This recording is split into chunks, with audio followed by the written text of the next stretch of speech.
రాష్ట్రాభివృద్ధిని ఎవరైనా అడ్డుకోవాలని ప్రయత్నిస్తే సహించేది లేదని మంత్రి కొల్లు రవీంద్ర హెచ్చరించారు.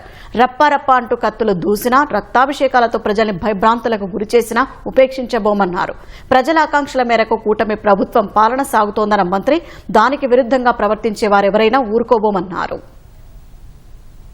రప్పారప్ప లేదంటే మూగజీవాలకి పీకలు కోసి రక్తాలతో అభిషేకాలు, ఈ రాక్షస సంస్కృతి ఆంధ్ర రాష్ట్రంలో జరగదు. జగన్మోహన్ రెడ్డి గుర్తుపెట్టుకోండి. ఇప్పటి వరకు ట్రయల్స్ మాత్రమే చూశారు. అసలు సిసలు పండగ రేపు ఉంటది. వైఎస్ఆర్ పార్టీ నాయకులు తోలు తీసే కార్యక్రమాలు కూడా రేపు వచ్చే సంవత్సరం నుంచి జరుగుతాయని కూడా హెచ్చరిస్తా ఉన్నాం.